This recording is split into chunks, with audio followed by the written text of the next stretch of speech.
Welcome to Macon Memories. I'm Lynda Wright at Randolph-Macon College.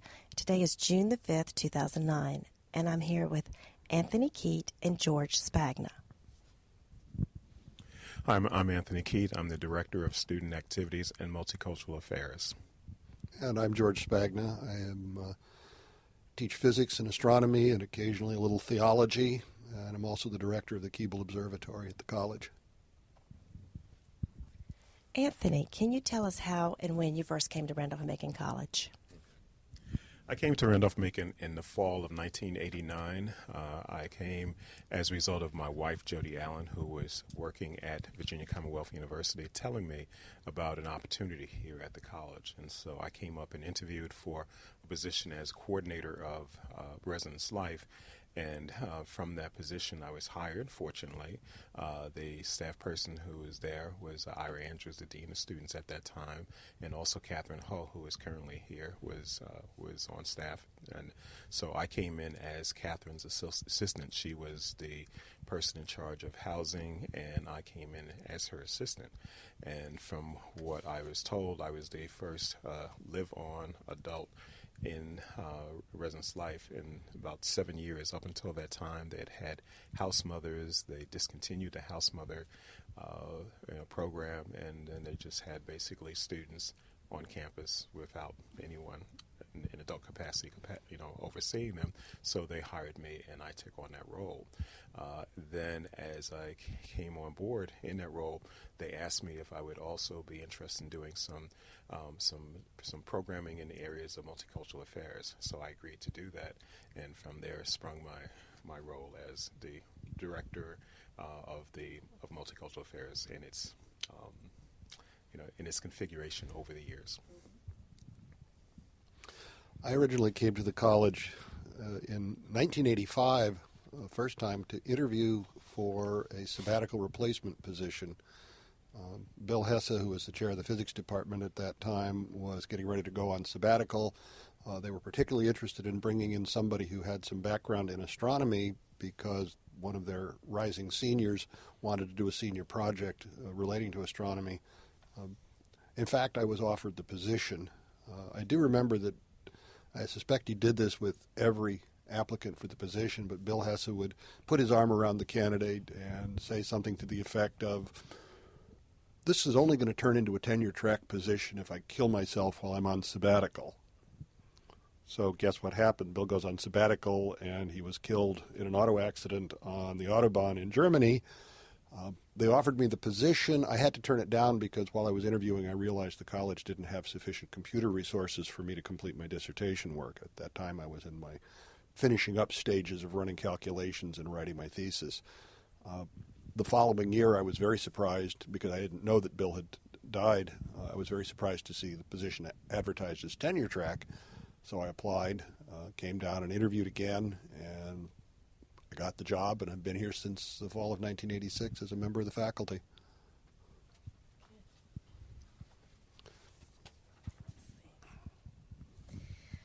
Can you each take a minute and talk about your early role models and mentors when you came to the college? I guess for me, definitely I would have to say that Ira Andrews was a definite role model and mentor. He was a person who was very easy to talk to, very well loved by the students and admired. And as I looked at how he operated, looked at how he related to not only staff but to students, I felt that was something that I wanted to incorporate in how I operated.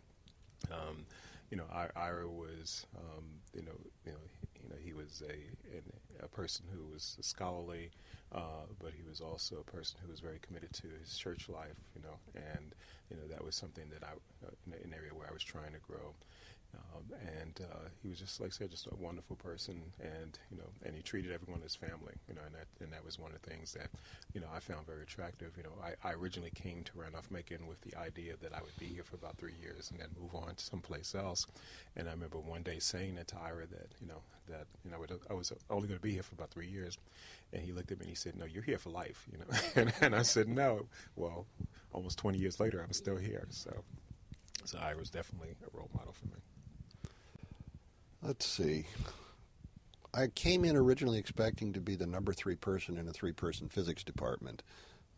When I got here, I learned that Emmett Madry, who was a member of the department, would be leaving. I had no idea he was going to leave in the middle of that year. Bill Franz was my department chair at that time. And I guess I'd have to say that Bill was one of my first role models at the college, helping me adapt my teaching style to match the learning style of Randolph-Macon students. I came from a much larger institution where we would be more accustomed to lecturing to a large group of students rather than the small class sizes that we have here at Randolph-Macon.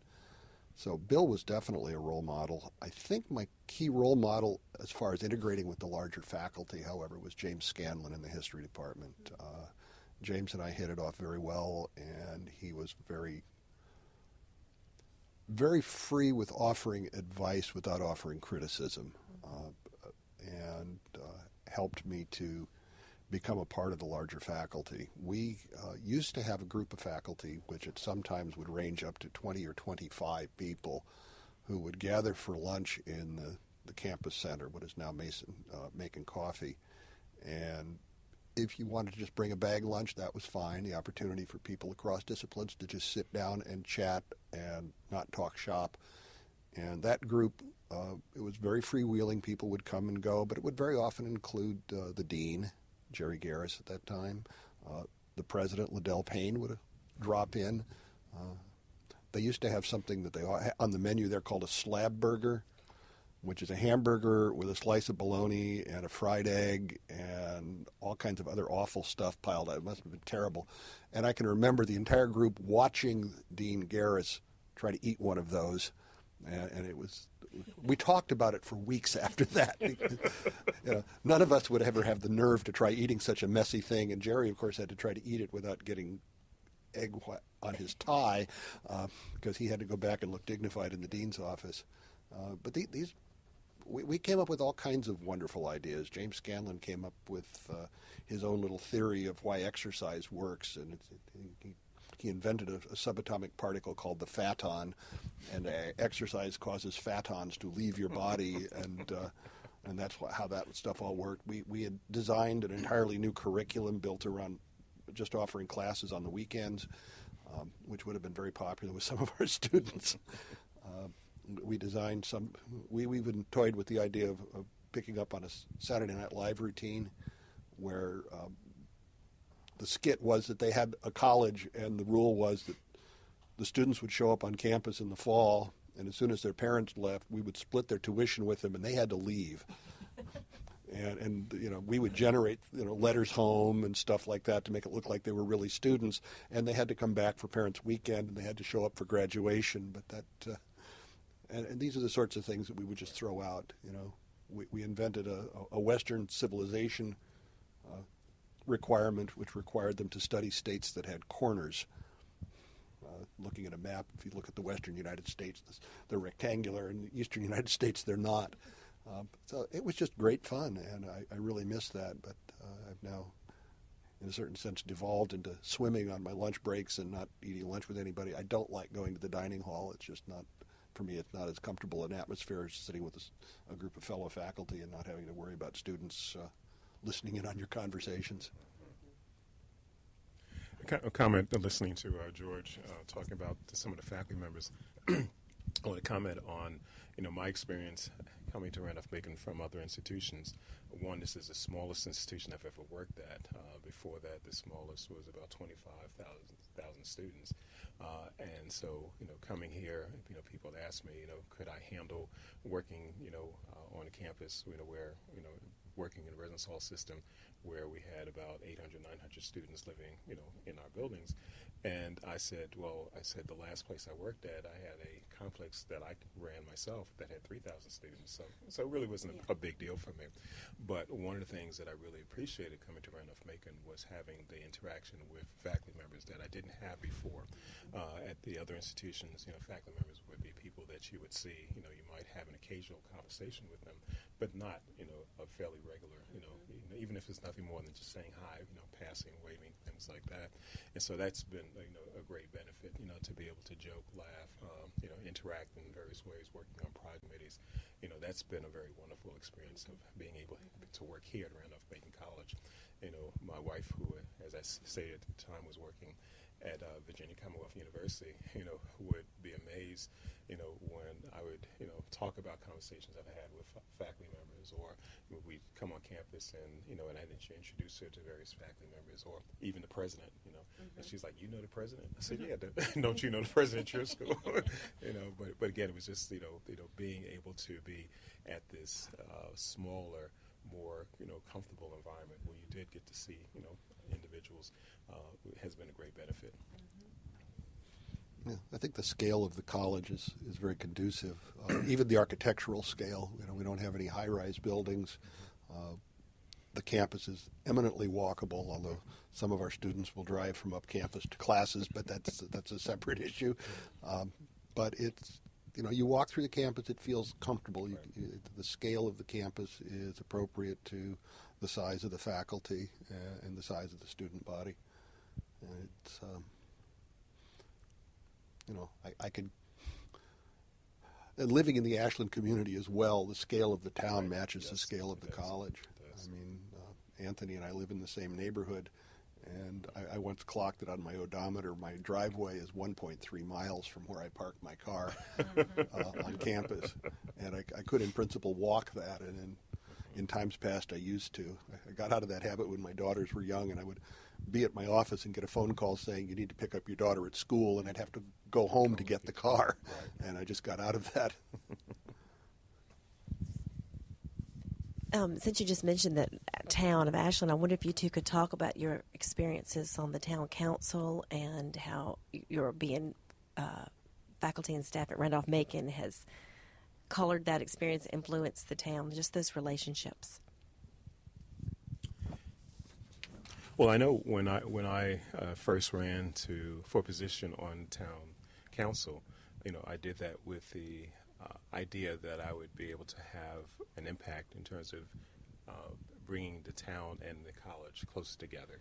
I thought, okay, I'd get on town council and I'd be a part of making all these wonderful decisions that would benefit both, only to find that when it came to issues that involved the college, as a town council member, I had to, to abstain from any kind of vote, and so I was like, okay, well, that kind of defeated the purpose of why I did this, and so what I found myself doing was a lot of cheerleading behind the scenes, a lot of encouraging, trying to explain to people on both sides, about what was going on, how it was going to be beneficial, certain issues that in terms of what the town was doing, how it was going to, help the college, and why, why students needed to be more supportive of people in town. For instance, as director of student activities, I had to let students know that when you have an event that's going to be loud and disturbing, that it's going to cause people in the town to not necessarily want to support the things that are beneficial to the college, and so they're like, and so you get students saying, well, we have a right to party, or we have a right to enjoy ourselves. And I say, yes, you do, but you also have a responsibility to inform the community as to what you're going to do and when you're going to do it. I said, also, occasionally you need to invite the community to participate in your events. So if you're going to have a loud, music event, to invite the neighbors to come and participate will cause them to, one, see it as a positive event, something that they may want to be a part of. But even if they don't, they'll say at least they had the courtesy of letting us know this was going on. So doing things like that I felt very beneficial. I think one of the things that kind of motivated me to even think about being on town council was one day I was summoned to talk to members of town council because there was a noise violation that someone in the community had complained to them about. And so I went and talked to them and said, okay, this could be done differently. It can be done better instead of, and having a situation where someone is complaining, and then you have to respond to it. Maybe there's a way to develop the communication so that you can avoid the situation. And so that was one of the things that, that I tried to do as a member of council and having been a college staff member. I think Anthony and I got involved in town politics at about the same time. Welcome to Macon Memories. This is Lynda Wright at Randolph-Macon College. Today is August the 13th, 2009, and I'm here again today with George Spagna and Anthony Keitt. We began an interview on June the 5th, and we had some disk corruption so that we lost most of that interview. We're going to start again today because George and Anthony have graciously agreed to come in on a hot August day and repeat their conversation and their memories of their experiences at Randolph-Macon. We do have some fans going in the room, so there's a bit of a hum, but we're going to proceed, and I'll let Anthony and George introduce themselves. Hi, this is Anthony Keitt. And this is George Spagna. Where the last tape ended, George, you were just beginning to tell us about how you became involved with the Ashland Town Council. My involvement with town government, or anything beyond just being a resident of the town, actually kicked into high gear, I believe it was 1998. Over a period of a couple of weeks, the town planning office received 3 incredibly large proposals for projects, one of which was a Walmart, one of which was for a hotel complex, and another of which was a large residential development. And a lot of citizens looked at all of those things hitting all at once and said, too much, too soon, too fast, not fitting the scale of the town. So I got involved with a grassroots organization called Citizens for Responsible Growth, which proceeded to try an education process and a lobbying process to communicate to the town leadership that we didn't think those were appropriate projects. Ultimately, we were successful in defeating the hotel proposal. We defeated the residential development proposal. We were unfortunately not able to defeat the Walmart. The Walmart rezoning went through in May of 2000, and it went through with a lame duck town council. People who were backing Walmart had been voted out of office already, but the council had not turned over yet, and so they went against the wishes of most of the citizens and voted in the Walmart. After that happened, I wound up elected as president of the citizens group, went from there for a couple of years, continuing the educational role of what we called CRG, and ultimately ran out of excuses not to run for town council. And so I was elected in 2004 for my first term and subsequently reelected in 2008 for a second term.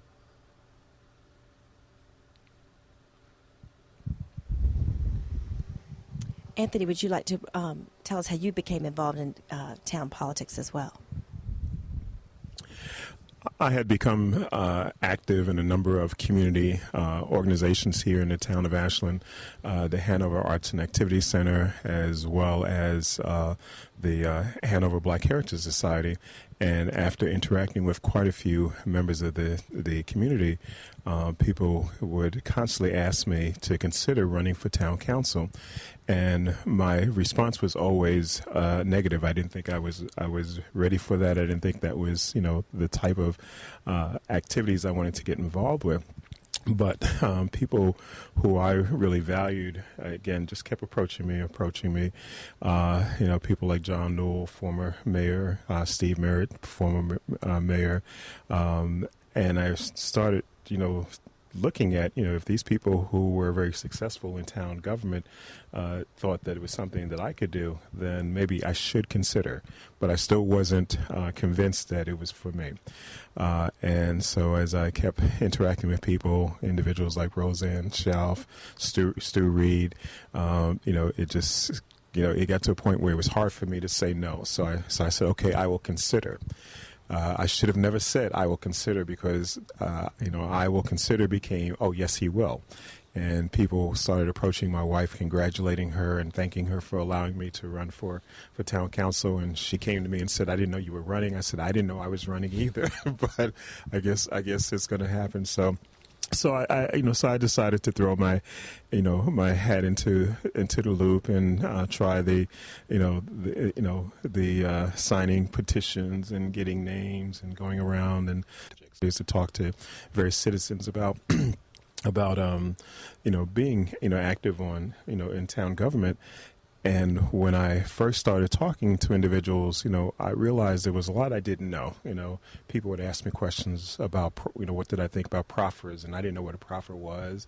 And so I was like, okay, I'm not going to make it. This is not going to work. But I soon found that the more I shared with people what I didn't know, they seemed to like the fact that I was just being honest, and told them, I wasn't trying to pull the wool over anybody's, eyes. And so, as things continued, I was very successful.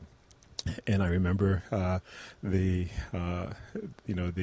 eve of the election, the first election, someone came to me and said, how would you feel, if you didn't win? I said, I just don't want to be the person at the bottom of the pool. That's all I want. And then lo and behold, I won and served, 8 very, what I feel, very successful and productive years. And so it was a great thing. Okay. I think I share with you having to have been talked into running for council. In fact, what I told people was that I didn't have time to run for town council, and they said, that's okay, we'll do all that work for you, you just have to show up when we need your presence and talk to people. I did not go knocking door to door. In fact, I was advised by Lauren Bell, who's in our political science department. She says, politics is local. You can't win a local election unless you go door to door and introduce yourself to people. So lo and behold, I didn't go door to door, and I still got elected.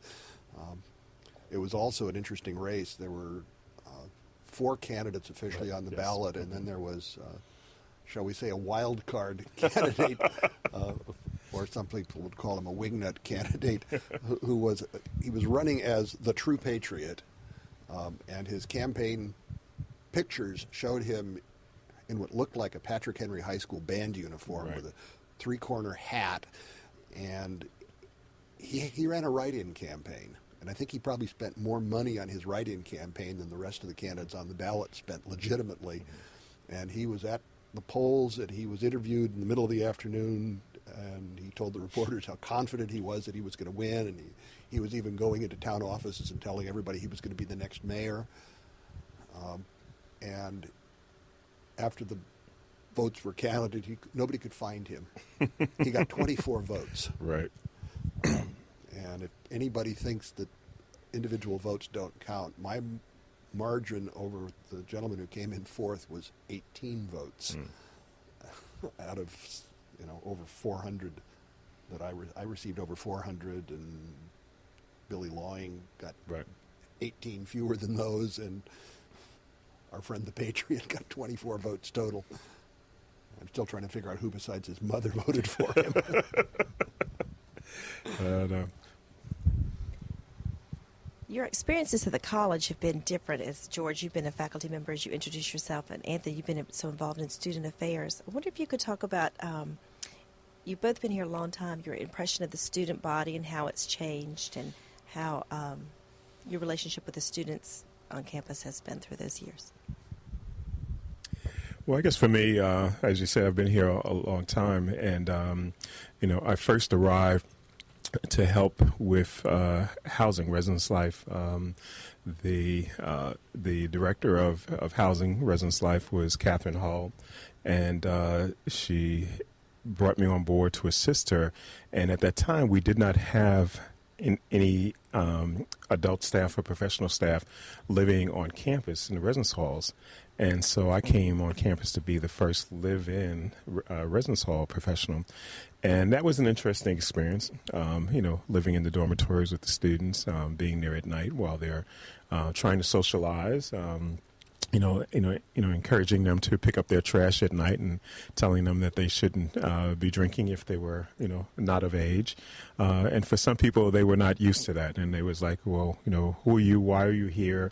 Things like that. So, but as time, quickly went on, I began to help them to understand that I was there trying to help improve their lives, not to stop them from having a good time or to, to bust their chops, as they like to say. As the years progressed, I started finding that the students, that hands-on approach, even though we were a small school, because they were pretty much left to themselves at night.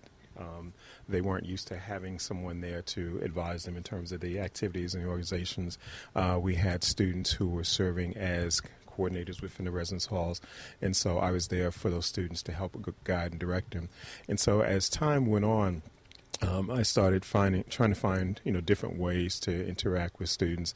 And so from there, I was involved in developing, our multicultural affairs. It first started off as minority affairs, program, and developed things like student organizations and multicultural affairs organizations.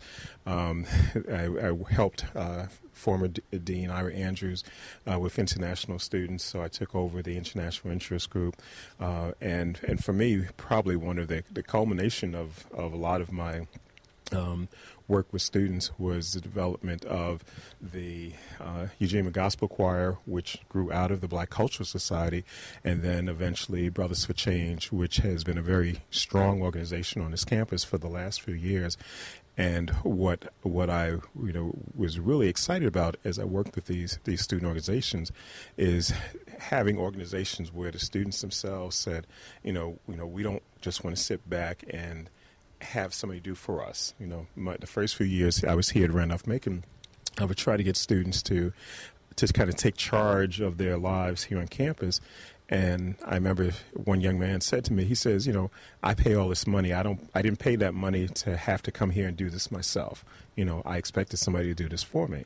And I said, that's not necessarily what you want to have happen. And like I said, I've been happy that over the last few years, the students have said, they've had to take charge,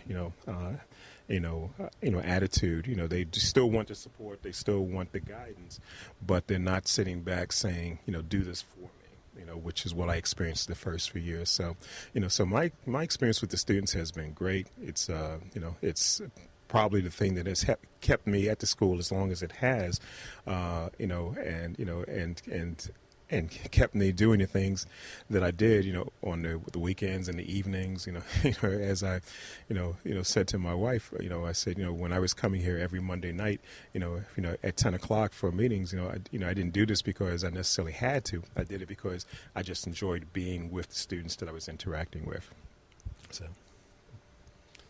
Well, I've been here 23 years now, and my interaction with the students is primarily in the classroom. And that's a somewhat different relationship than the so-called student life professional staff has with them. On the other hand, I've gotten to know them fairly well. Cordial relationships. While a member of the faculty has certain intrinsic authority, we are, in fact, the reason the students came here. I don't think too many of our students at least come here just because they want to play football or because they want to join the gospel choir. So that's a different relationship. I think it would be a fair statement to say that the students 23 years ago probably worked harder outside the classroom than our current students do.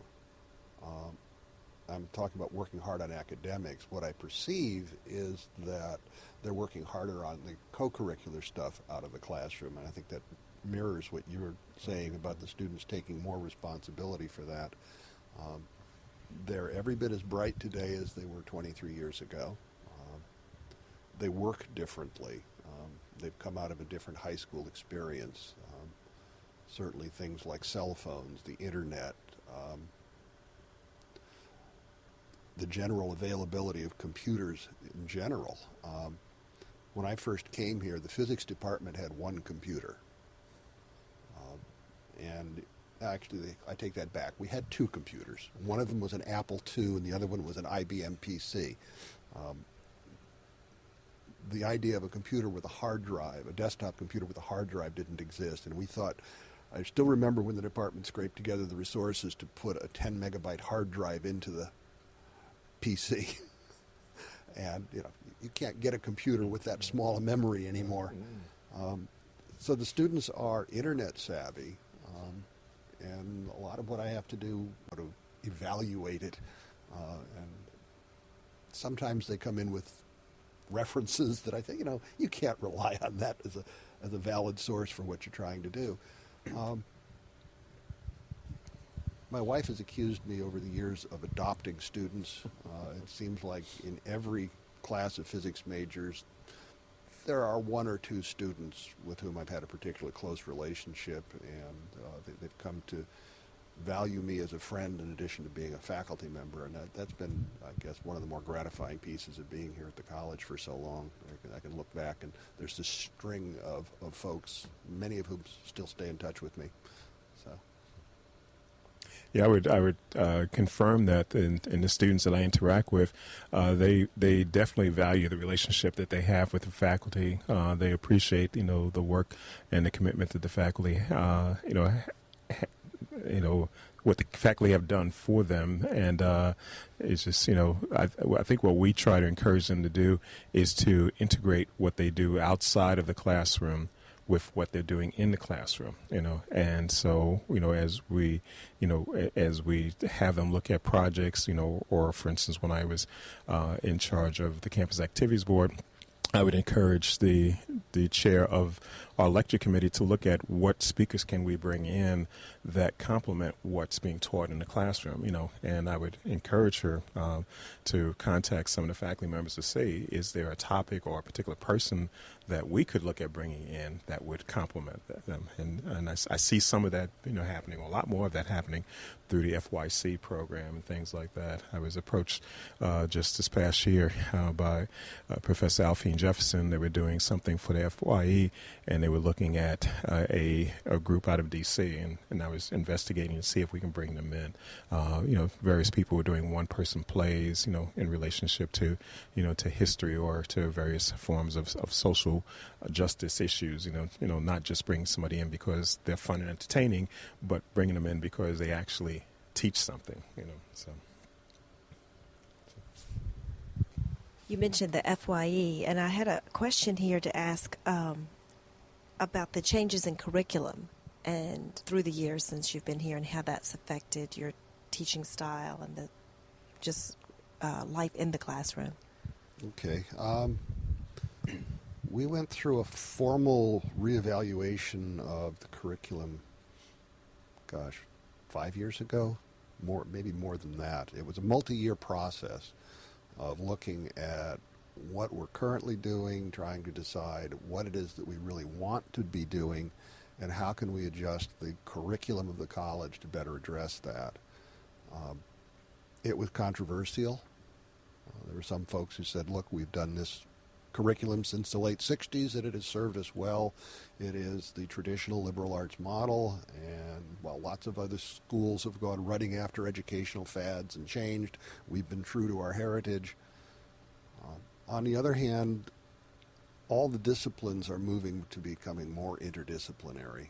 It's very difficult for an historian not to have to know things about other disciplines. It's impossible. In my own academic discipline of astrophysics, as I point out to my students, an astrophysicist has to know some biology, has to know chemistry, has to know nuclear physics, has to know solid state physics, has to know geology.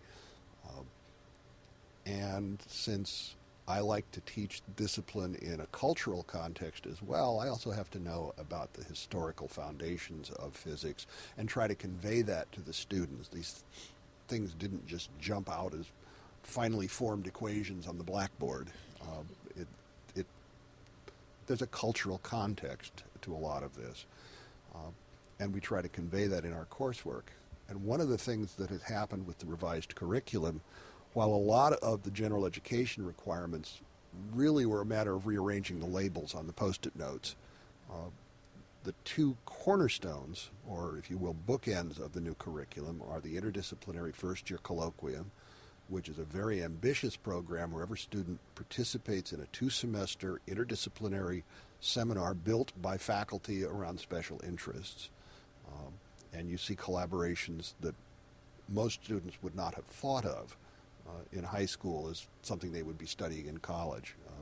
For example, the FYC, and it was a collaboration with Hal Breitenberg in religious studies, and we looked at the physics of time, we looked at the theology of time, and over 2 semesters the students got a thorough look at the whole idea of what is time and how is it culturally important, how is it scientifically important, how is it used in everyday life, what does it mean, something they never would have thought of doing in high school.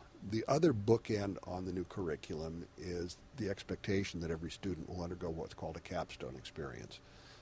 Many departments already had them, but there were a few departments that said, well, a major in XYZ consists in this list of courses.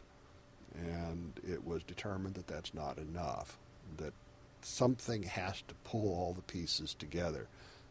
For the science departments, student research has always been an emphasis. In the physics department, we went from strongly recommending a research project for those students who think they were going to graduate school to requiring it of all our majors, whether they're going to graduate school or not. The SURF program is not part of the curriculum, the Shapiro Undergraduate Research Fellowships, but SURF is part and parcel, and students can use their SURF experience as their capstone in some departments, where the students are proposing and carrying out over a 9-week session in the summer their own research projects. So if we take the curriculum that was here 23 years ago when I first arrived, add in the first-year colloquium, add in the requirement of a capstone experience, that's what we've switched to. A lot of the other requirements simply got new labels. Instead of a history and philosophy and religion requirement, there's now a civilizations requirement, which includes, guess what, history, philosophy, and religion. A change that I've noticed over the years academically is that I have many more requests from students to be interviewed for something that they're doing related to their academic, course, major, something like that. And I'll have people coming in asking me questions related to social justice issues, diversity issues, things like that. And I always get this call or email saying, I'm doing something for my class, can I come in and talk to you?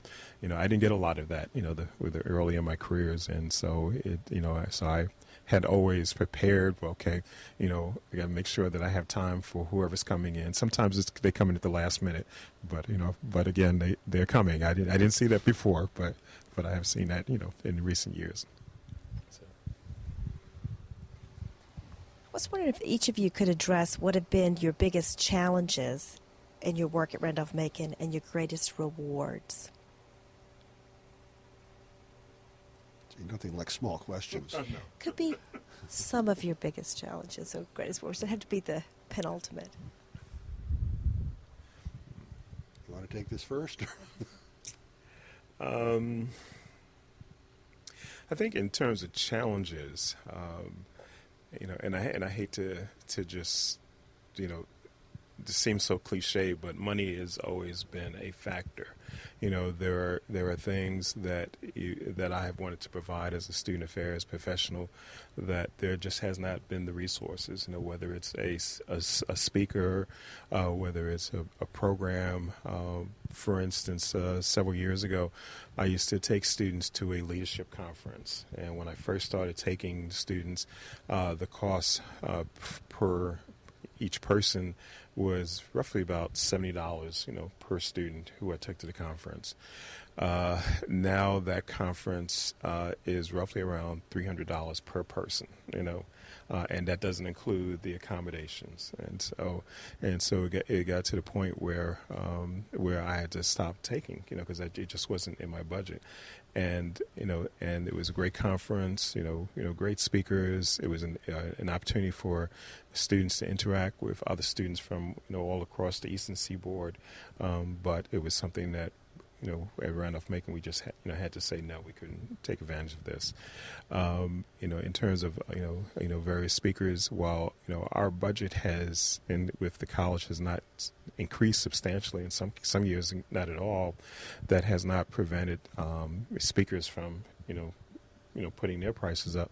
So someone that you might have been interested in bringing in at $2,000, which is still a lot, is now running you $5,000 to $7,000, and that's an inexpensive speaker. When you talk a couple of years ago, the college had a goal of bringing in nationally recognized speakers. Well, the nationally recognized speakers were starting like $15,000, and that wasn't in the budget that I had. So money has been an obstacle. But that being said, the ability to just be creative in terms of what you do, in terms of finding people who will be willing to come in and speak. I had a former student who turned me on to a friend of his who was doing one person plays, I think I mentioned earlier, and he targeted much of his presentation for K through 12. And so I kind of took a look at what he was doing and had an opportunity to see one of his presentations. And I said, is there any way that you can adapt this for a college audience? He said, yeah, of course I can. So I brought him in. And I've had him here at least 3 times, and he's done, things like the life and times of Jackie Robinson to the story of Emmett Till, and his audience has ranged from, I've had, elementary school kids in the audience. I've had college students, have had adults, and again, just looking at different ways, to reach out and make things happen. So. I think the biggest challenge that I've seen at the college, and this is perhaps comes from my own idiosyncrasies, we try to encourage our students to become broadly educated. I mean, that's the whole point of liberal education, that you're not just a specialist in some narrowly defined field. And yet, if we look at the reward system on this campus, in particular the rewards that we give to our students at the annual honors convocation, That's right. and the reward system for the faculty, we encourage people to be very narrowly discipline dependent. Faculty are not recognized in general for being good citizens, for example, for being broadly interested in things. You got to write a book. You got to publish a paper. You got to get a research grant. There is one student award that's given out every spring where the citation specifically says this should go to a student who demonstrates a catholicity of interests, and yet we're not encouraged to model that for our students. And that has been a frustration for me because that's really the way I like to function. It is because of my commitment to students and myself being broader than just narrowly defined as a numerical astrophysicist that I got involved in town politics, that I stay deeply involved in my church, that I carry my interest academically into the field of science and theology, not something that I'm going to get a lot of research grants for, not something for which there's a wide, huge version of an academic discipline, but one which is growing and for which I'm hoping to get some support. We're hoping to get an academic minor in science and theology started within the next couple of years. In fact, I hope to get a proposal to the curriculum committee this fall. So that sort of dichotomy between telling students they should be broadly educated and broadly interested and then encouraging them to be narrowly defined. Some of my colleagues in other departments say that their department goal is to send their students to graduate school in that discipline. And in the physics department, we say that we want to prepare our students to do whatever it is they choose to do upon graduation. And we have sent physics majors upon graduation to seminary. We have sent physics majors into lay ministry. We have sent them into construction. We have sent them into government laboratories. We also send a fair number to graduate school. But we're preparing them to do whatever they want to do after life. And if you look at the college mission statement, that's what we're supposed to be doing. So I guess that would be a frustration. Rewards, it's the students. You know, I keep doing what I'm doing for the students, and as long as I keep getting that psychic income, the money side that Anthony talked about, you know, we sometimes will take spending to be in the classroom because you know, we get all these statistics from the American Institute of Physics, and it says this is what a PhD makes on the average so many years after the degree, and the college doesn't pay anywhere close to those kinds of numbers. That's always been one of my favorite little jokes whenever anyone would complain about something I was doing, and they would say that, well, I pay your salary, you better do this. I said, you don't know how much I make. I said, that person over there pays my salary. You don't have anything to do with it. I said, because my salary is covered by his tuition, and he likes me, so I don't have to worry about you. And they say, you don't make more than that? I'm sorry. I don't.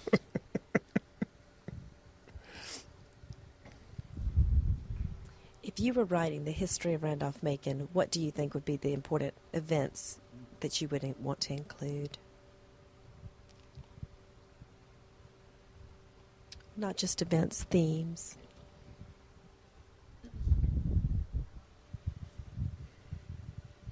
I have to think on that for a moment. George, you can jump in if you have something. Jump in. I don't know if this qualifies as a history, but it was, for a short while, I think, representative of what the college does as a community. And it's part of my personal story as well with the college. Former colleague, who's now no longer with us, Russell Shea, in the late 1990s, developed serious kidney disease and had his kidneys removed. And he was on dialysis. And when it first happened, I offered to be a transplant donor. And Russ said, I can't ask you to do that. And I said, Russ, I'm offering to do that. You're not asking. But he kept turning me down, and I kept reminding him every 6 months or so the offer was still on the table. In February of 2000, he came to my office and asked if the offer was still valid. And I said, of course it is. And that following May, I was able to go into the hospital with Russell and donate a kidney. And the reason I say that reminded me of what the college is about. Sorry, this is at the faculty meeting when I announced to my colleagues that I was going to be a kidney donor, I got a standing ovation.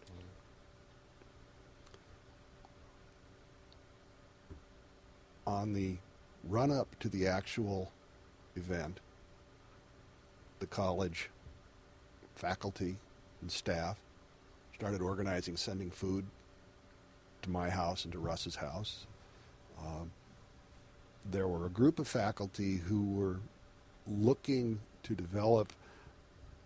expand the college's international footprint. And at the time of the surgery, they were in Jerusalem, touring the Middle East. And I'm told they put prayers in the Wailing Wall on our behalf. And, you know, Russ got a good 5.5 years out of that kidney before it failed too. And we just lost him last year. So it was, I think, seeing the college come together to support us as individuals, I think that's what the college is about. It used to have much more of a family feel. For that brief time, the family feel was back. This wasn't a place to work. This was a group of folks who genuinely like each other and will do things for each other. We had a number of years ago, the students do this too. We had an international student from Nepal. Got it. From Nepal, okay. Sushma? Yes, Sushma. Yeah. Sushma came here having never been out of the Kathmandu Valley. She was a wonderful student. And when her fellow students learned that not only had she never been out, she hadn't been home since she came here. She hadn't seen any of her family. So the students took up a collection. And unbeknownst to Sushma, they bought a plane ticket so her mother could come here for her graduation. So the students are every bit as wonderful. Yes, they are.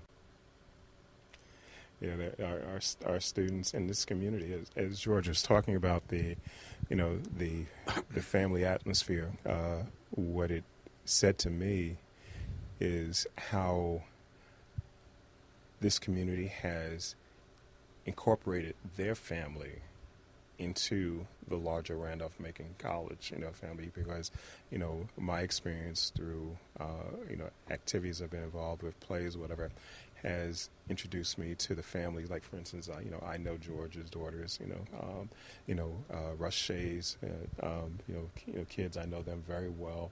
I've watched them grow up.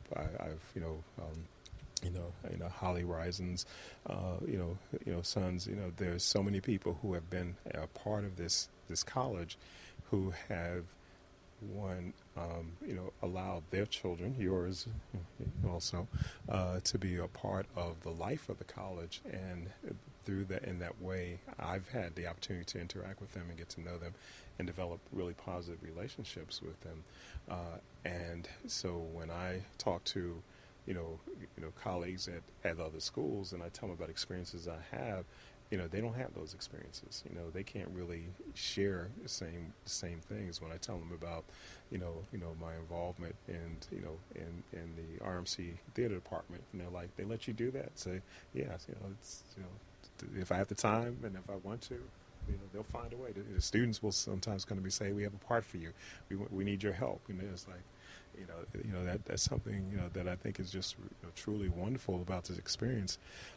When we say, the opportunity to be a part of a family, I have felt that,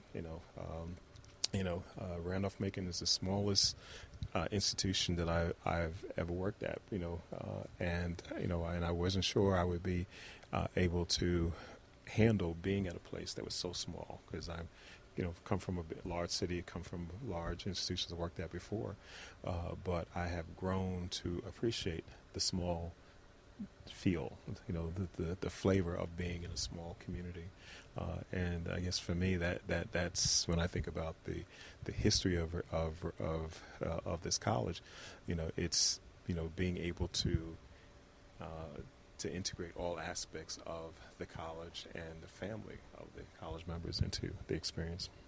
So. Thank you. Those are both beautiful illustrations of your commitment to the community and to the college.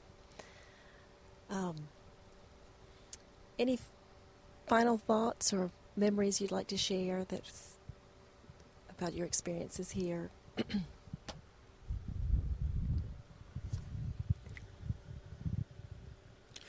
I think because I've always had as part of my focus the issue of race and race relations and things like that. One of the things that always has stood out to me was the fact that early in the life of this college, when they had very few African American students on this campus, the student body elected as its president a student by the name of Dennis Howard, who was an African American male. And to me, I was like, that's amazing. That a school that had not had the experience of having African American students on its campus for that long, to then turn around and elect this young man as their student body president, again, I just thought that was phenomenal, and I tell people about that every chance I get, as I tell current students about the history of the college and who came before them. I point out that that this happened. That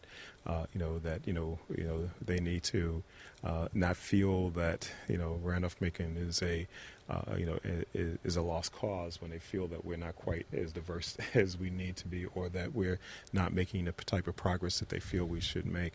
But we also should keep in mind the fact that there have been people who have been here before them, who have gone through.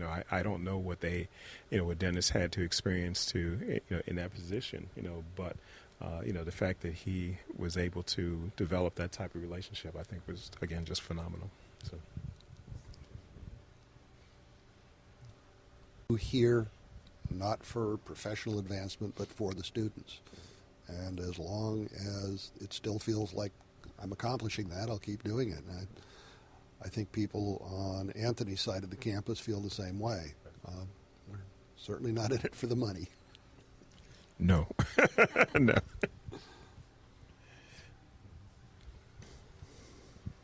Well, I just want to say thank you for the opportunity to do this and to allow us to come back for a second time. And I hope that this turns out to be as positive for the college as it has been for me. Thank you. I want to thank you both for coming back again and sharing these memories, these very personal stories, which really are the history of the college. Thank you very much. Thank you.